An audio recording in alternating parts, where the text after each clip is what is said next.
Imagine a media platform that reshapes the conversation, empowers your voice, and redefines the Bronx community.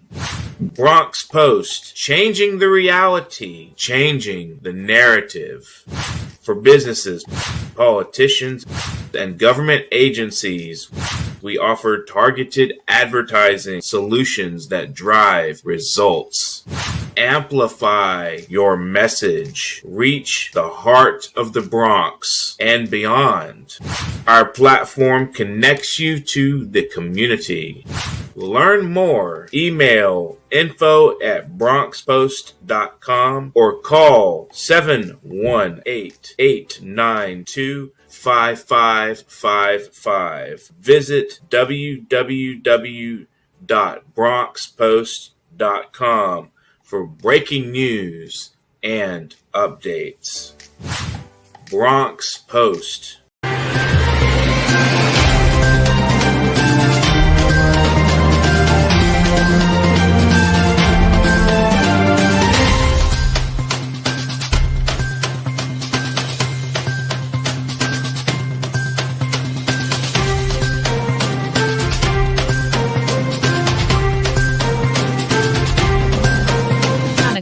Keep watching The Politics every Friday, 12 p.m. Eastern Time on New York Parrot TV, the voice for humanity.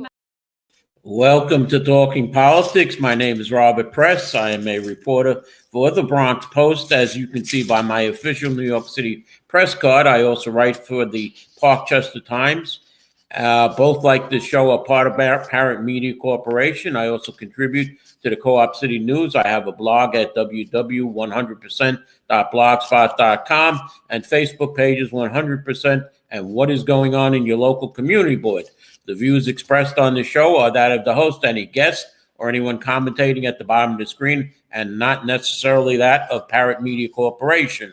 A quick check of the weather. Today, the high will be 76 with rain coming in tonight, continuing into Saturday where there'll be a high of 72. It gets a little cooler on Sunday down to 68, with Monday the temperature rising again back up to 74, and the 80s will be coming in later in the week.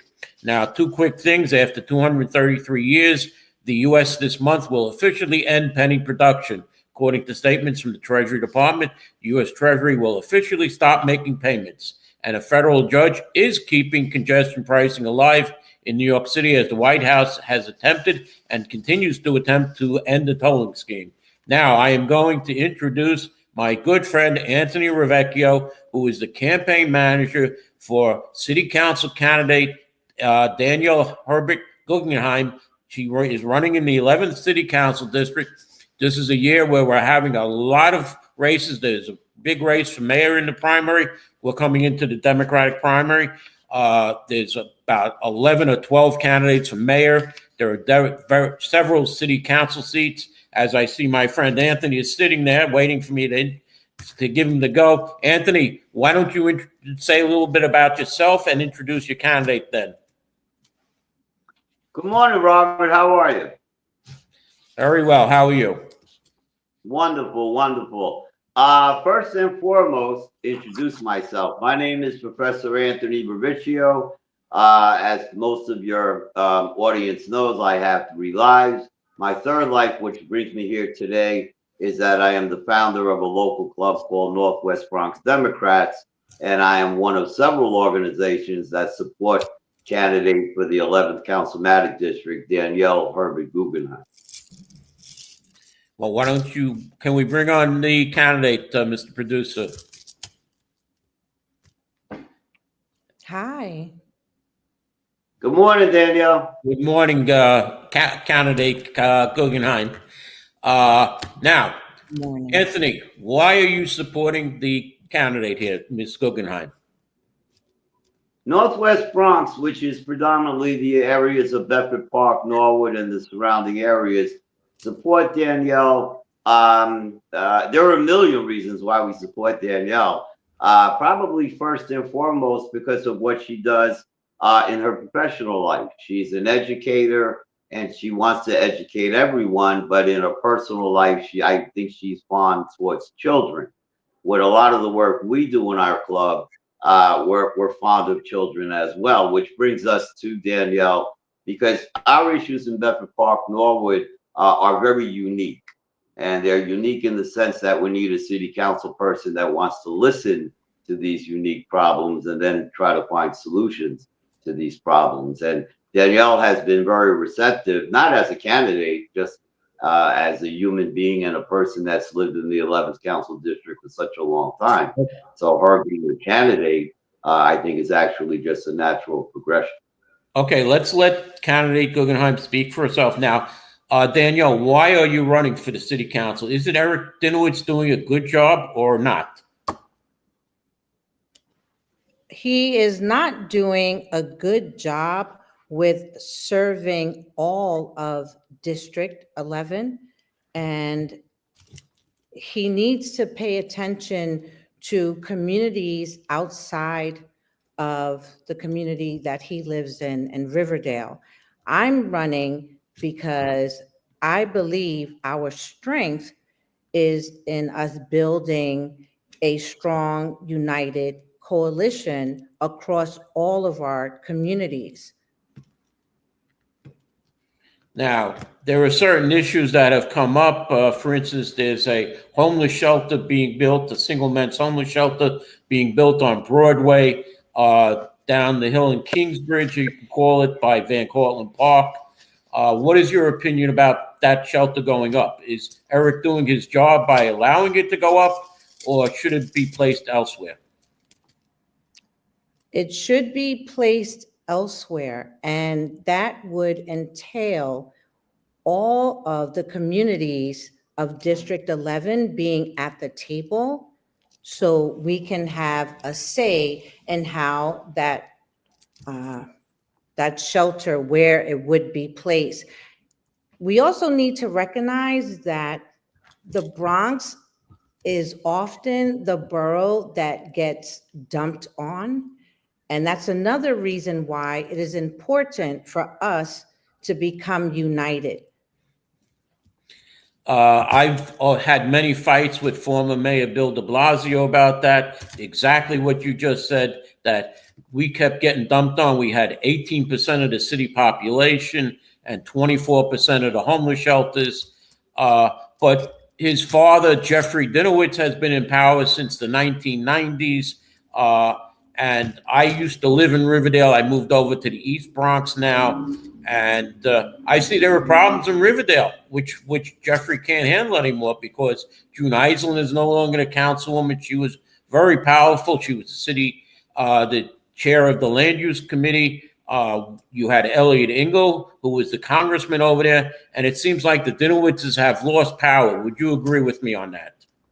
Definitely, I would agree with you. As I have been door knocking and speaking to neighbors in Riverdale as well as the other neighborhoods, a theme has been coming up, and chief among those would be safety, quality of life, and education. And several of the people that I've spoken to in Riverdale, they have concerns around drag racing on Independence Avenue. Cars are being broken into on Fieldston Road, and public safety. Well, that's been going on, Danielle, that's been going on for 10 years now, because I tell you that's since when I lived in Riverdale, that's always been a problem. So, but let me go into one more thing with you. All right. I believe that you are one of the founders of the Unity Democratic Club. Can you tell us a little bit about the Unity Democratic Club? And I gather they're supporting you. Yeah. So the Unity Democratic Club came about soon after COVID, and just wanting to bring transparency to Bronx politics, and also make it more have people grassroots participate. We are the fastest growing borough, yet we vote the least, which I could say definitely contributes to the fact that the median income is $43,000 for the Bronx compared to other boroughs. So Unity Democratic Club, our mission is really to ignite a mass movement in the Northwest Bronx to have people become more civically engaged. Now, you had a very good success 2 years ago or 3 years ago when you put in 2 district leaders and a state committee woman. The only position basically you didn't get is state committee man. And Anthony, if you want to chime in on this about the Unity Democratic Club, because I know you're involved with them too.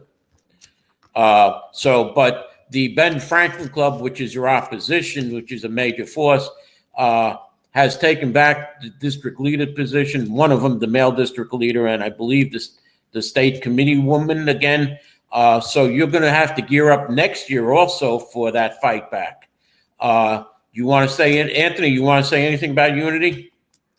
Can I interject? Real quickly.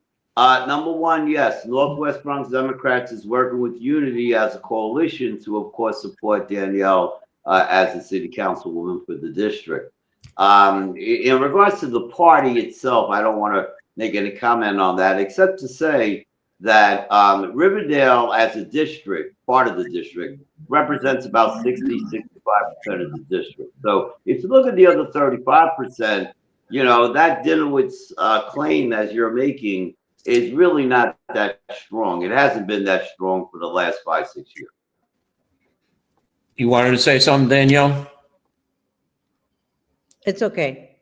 That's fine. Thank you. All right. Now, I was an involved parent in Riverdale, and I see that the Riverdale schools aren't as good as they used to be. Do you want to comment on the schools? I know, and especially outside of Riverdale, the schools weren't really taken care of by the council person.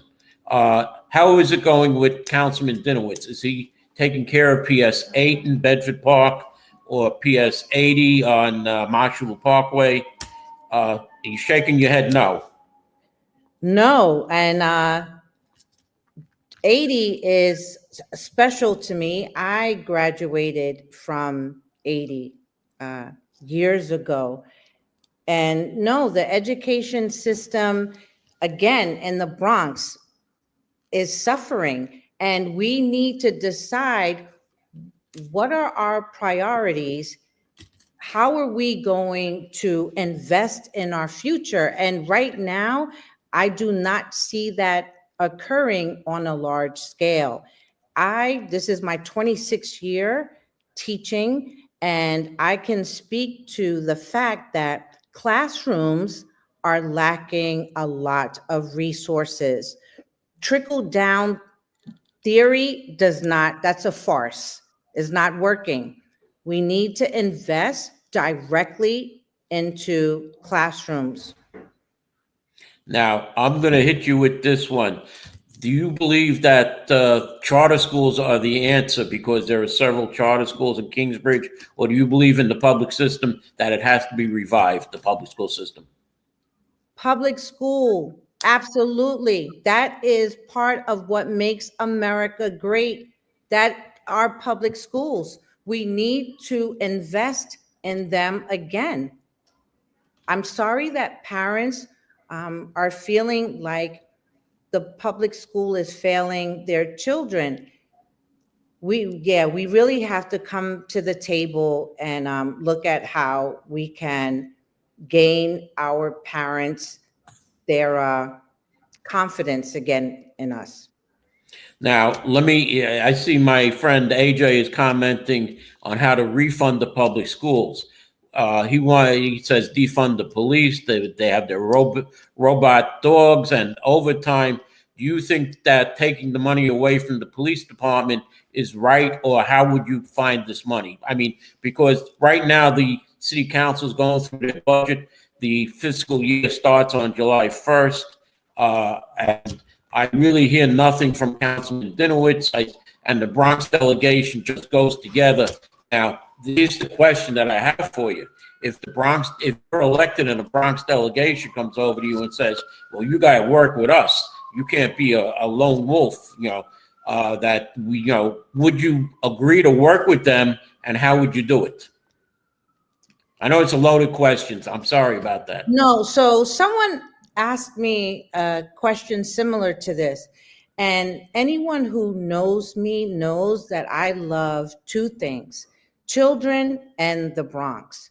So it is about forming a team or coalition that is going to be beneficial to our borough. That is first and foremost. So if they are truly about uplifting our borough and getting our borough out of the depression that we have been experiencing for decades, then I will work with that person.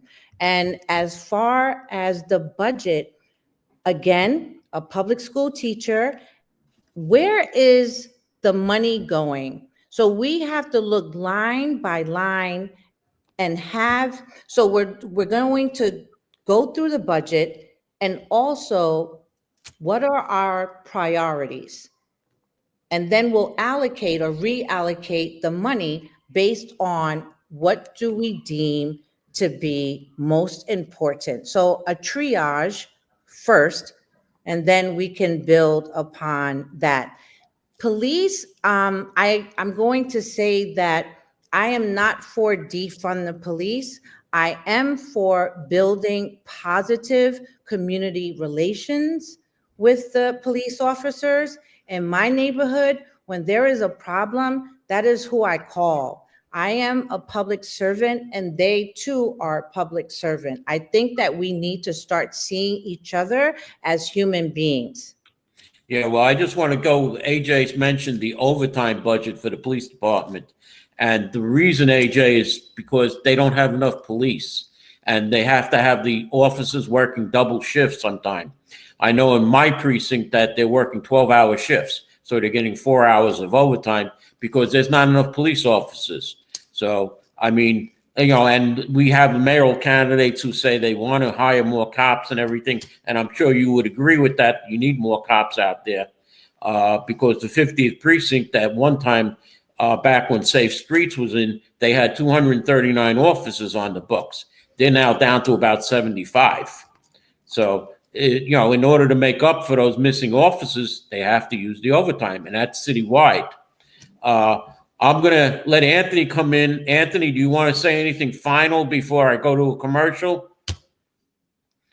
Vote for Danielle Herbert Guggenheim for City Council District 11. And Danielle, would you like to say anything before I go to a commercial? I am the real deal. I will be accessible. I am fighting for us, all of us. Okay, I want to thank my guest, Danielle Herbert Guggenheim. Anthony, please stay on with me. I want you to stay on the rest of the show because we're going to be talking more politics.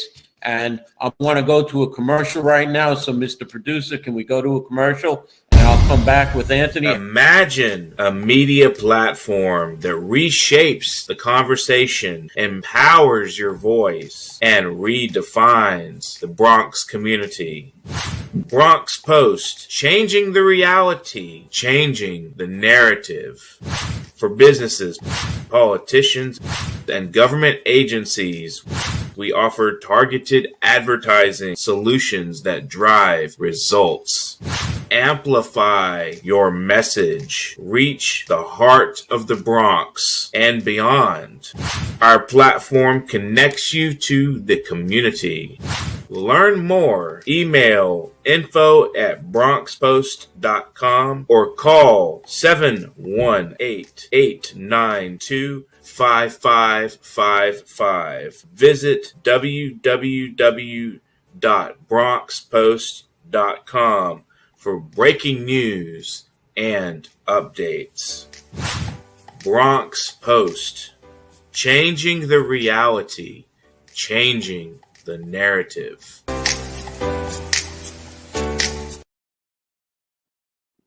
Okay, let me welcome back Anthony. Anthony, you still with me? Happy New Year. Okay, now I understand Danielle's campaign manager that Eric Dinowitz is getting a little worried. Can you tell our audience a little about that? All right. First and foremost, understand the district we were just talking about, like all districts, has what I call unique communities, right? That are the surrounding communities. So for decades, our district has been looked at as Riverdale and then everything else, right? And that everything else is Bedford Park, Norwood, Woodlawn, Wakefield. So having Danielle go out and listen to what people want, and we have responded in different ways to those things, like including being on your show. I understand the Dinowitzes as a campaign unit are concerned about the way we're responding to things. So a very simple, but to me a very important example. The Dinowitzes announced maybe 30 days ago that they were going to have their annual summer movies in the park, which I also attend. I love those things. I remember those.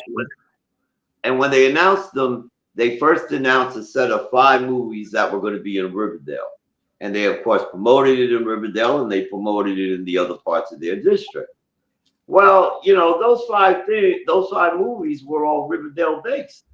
So, of course, the other parts of the district, including ours, are saying, well, where's ours?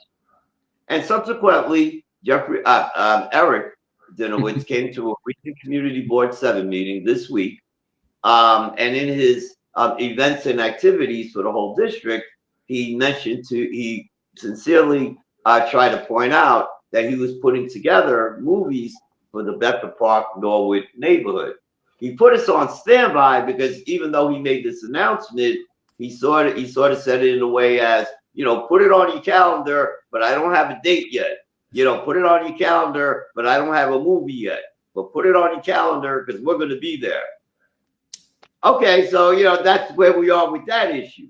You can magnify that 10 more times. His office hours in Bedford Park are 1 day a month, and they're 1 day a month in the public library. And he even had the pleasure to announce that at the recent CB7 meeting. That he's doing 1 day a month in the public library in Bedford Park, Norwood, and I presume he's doing the same for Wakefield and Woodlawn.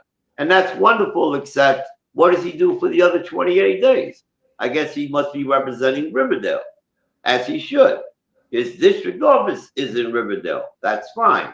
But, the inequity in that month, right? Month after month after month after year after year. Well, what happens to the community? Anthony, I know exactly what happened to your neighborhood. Houses were torn down, buildings went up. And your neighborhood is almost like the South Bronx now. Exactly. I wouldn't go that far. Well, I wouldn't go that far. The quality of life, we've discussed this many times, that the quality of life is not what it was 5-10 years ago. Right. No, absolutely. I mean, in the last 10, 20 years, and I want to say this now more broadly, a lot of old timers have heard me say that if you had to cut an invisible line between the North and the South, decades ago, that line used to be Fordham Road. And then, of course, over the decades, it's sort of gone uphill. Some people would say it's Kingsbridge. Some people today would say Bedford Park. And it's, again, like you say, it's about quality of life more than anything else. You can talk about a number of things that's happened in the last 20, 30 years. Yes, the Irish have moved out. Yes, Italians have moved out. More Puerto Ricans, more Dominicans have moved in.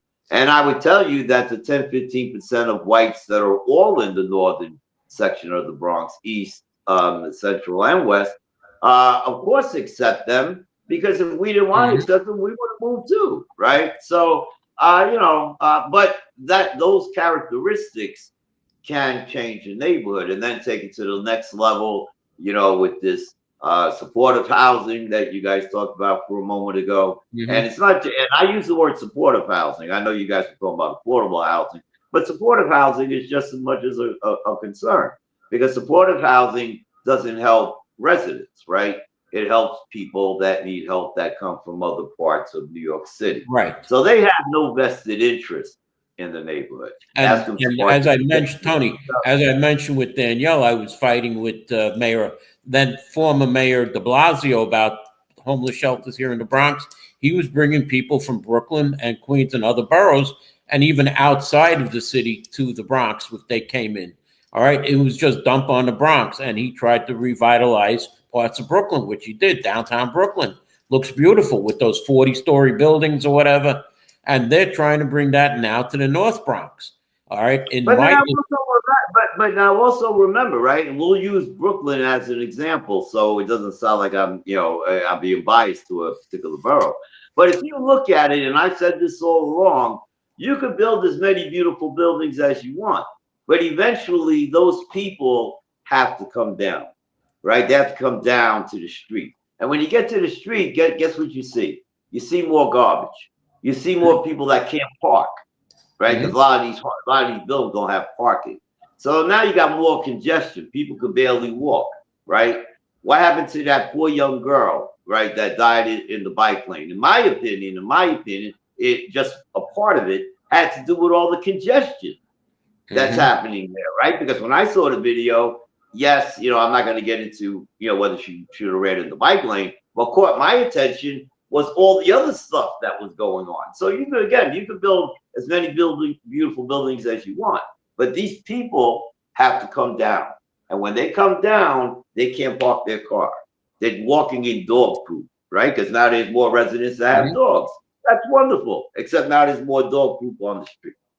Well, they can't afford them because they're starting at $3,000 for a studio. We have several big buildings down on Alexander Avenue that are empty like that. But let's get into some politics now. AOC versus Chuck Schumer. The polls say that she would trounce Chuck Schumer, but and even among Jewish voters, she's leading 45 to 33% with 17% undecided. Now, do you think he's going to be in there till 2028? Do you think they're going to try and do a Joe Biden on him and say it's time for you to go because Schumer will be close to 80 then, but by then, and what do you think will happen? Will she be running for Schumer's seat? Will she want to be vice president or even president at that time? Because she's now over 35, AOC. Any opinion on what AOC might do? Well, those are two loaded questions, especially the latter part. In regards to Chuck Schumer, just my own opinion, I think this would be the perfect time for him to retire. And I think especially based on the last couple of years and the upcoming years, he'll probably want to do that. And I'm sure he'll discuss it with the party, and the party will choose what they consider to be an appropriate person. AOC, in my opinion, I think either way that she looks, whether it's in Congress or in the executive branch, I think she has a plausible shot. Okay, now let's go on to the mayor's race. There's a recent poll by Emerson College that has Andrew Cuomo way out ahead with Zohran Mamdani at second place. And if it goes through, they did a speculative, ranked choice voting, where they say that it would come out 54.4% for Schumer, for Cuomo, and 45.6% for Mamdani. There's 11 candidates. They say that Lander would be getting 10%, 10.5%, finishing third. Scott Stringer would be fourth at 9%, and the remaining candidates would have 8% or less, and they would be dropping out one by one. Any comments on who might be our next mayor? Or I should say the Democratic candidate for mayor? It's a good way to put it. I would say that poll is fairly accurate. I think I'm trying to find a nice way to say it. I think it's very amazing just on the whole that we're looking at a candidate by the name of Andrew Cuomo that I believe tried very hard and was in a difficult situation with the COVID crisis. Correct. And mistakes were made. There's no doubt about that. And his responses to them are, in my opinion, very fascinating. And I can only interpret by what's going on that some of the public has forgiven him for that. That's the only interpretation I can make. I think the biggest issue here is actually Brad Lander, because if you didn't have Zohan in the race, I think a great majority of those numbers would have went to Brad Lander. So according to the poll, which I'm fairly supportive of, it's a two-person race, but Cuomo being slightly ahead because now he agrees to everything. But it seems like many people may have forgotten about the COVID crisis because we're now 4 or 5 years away from it. Next item is the voter guide. Have you gotten your voter guide from New York City Votes, the Campaign Finance Board? They spent $6.85 million they spent to send it out to 3.5 million voters. And there's problems with that because they list Mayor Eric Adams as a Democrat in there. And they have about 15 candidates. And on the Republican line, they say there are 7 candidates when there's no primary at all. And as a matter of fact, our friend who I had on the show 2 weeks ago, Anderson Ortiz, is not listed in that guide, and he's running in the 17th Council District. Any comments about the voter guide, Anthony? 2. Number 1, to my understanding, I have not seen the online version yet, but sadly, I understand Danielle is not included in the online version. Both candidates are included in the hardcover version. My second comment is I think the New York Parrot should make a proposal to the Board of Elections immediately for a grant of $1.2 million, so you could take 30% of that. And I think you guys could do a better job than they can. All right, let's move on to casinos, Tony. I know I'm coming towards the end of the show. I'm running over a little. I just want to get 2 more items in. It seems that Citi Field has come a little closer to getting the casino license now that the state Senate and the Assembly have approved alienation of parkland, and the City Council has approved it and I think that's what's holding up Ferry Point Park there for Bally's. The City Council is not going to talk about that. They pushed it off. And there's something interesting here that we have the Bronx Democratic Party, who are the consultants for Bally's, right? All of them, Jamal Bailey, Stanley Schlein, Jeff Klein, who's a consultant, right? All the Bronx Democrats are consulting for Bally's. But I found out that Ruben Diaz Jr., our former borough president, and Marcos Crespo, the former Bronx Democratic Party leader, before Jamal Bailey, are both lobbying or consulting for the Citi Field Metropolitan Park. Do you find that amazing?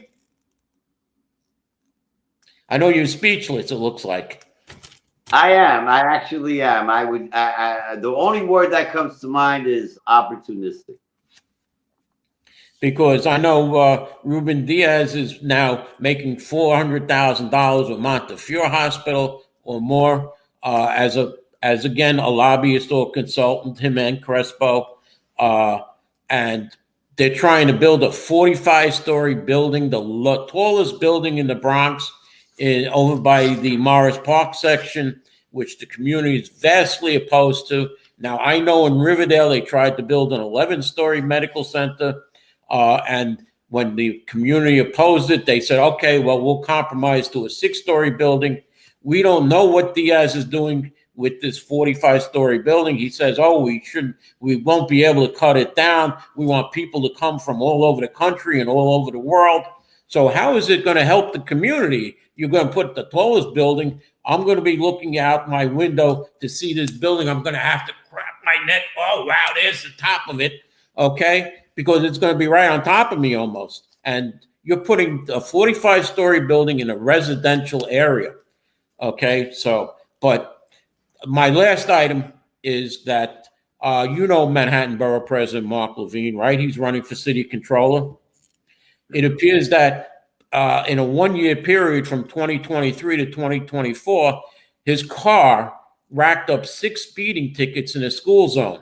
And there's other data that says he's had 28 violations since he became the city controller. Now, he claimed there's 10 for speeding in school zones. Manhattan, there were 16 violations, 10 in Brooklyn, 1 in Queens, and 1 in the Bronx. Now, the controller says, well, I'm not driving the car. It's my drivers that are doing it. Do you think he should be responsible, or should they take the car away from him, Anthony? And this is going to be our last item before we leave. I'm going to answer both of those questions. We'll start with the last one first. I think he should take total responsibility, as any public official should. In regards to Montefiore Hospital, I'll try not to be that long-winded, but to say, I don't think it is a Diaz plan at all. Diaz is just being used as the face for the Montefiore plan. And to go back to your comments, if you're going to call Bedford Park Norwood the South Bronx, then let's call a spade a spade. It was because of the expansion of Montefiore Hospital here in Bedford Park Norwood. We like to joke around and call the upper part of Norwood Montyland, right? That's how much they own. They own so much, they now have a real estate division right on 208th Street and Bainbridge Avenue. So I think it's very fair to believe that the Montefiore plan, if it works in one place, according to them, well, it can work anywhere else. So I believe that's what you're seeing. And of course, Diaz is the lead actor, and I would presume, being the lead actor, he's getting paid handsomely for it. Okay, I want to thank you for coming on, Anthony. I want to thank your candidate, Daniel Herbert Guggenheim. I want to thank everybody for watching, and we'll see you next week. Even you, AJ, hopefully we'll see you next week. Yes, they own the Norwood News, the local newspaper. It's by Montefiore Preservation Corporation. They also run the Jerome Avenue bid, Gun Hill bid, and I'm just answering AJ. So again, thank you for watching, and I'll see you next week. Imagine a media platform that reshapes the conversation, empowers your voice, and redefines the Bronx community. Bronx Post, changing the reality, changing the narrative. For businesses, politicians, and government agencies, we offer targeted advertising solutions that drive results. Amplify your message. Reach the heart of the Bronx and beyond. Our platform connects you to the community. Learn more. Email info@bronxpost.com or call 718-892-5555. Visit www.bronxpost.com for breaking news and updates. Bronx.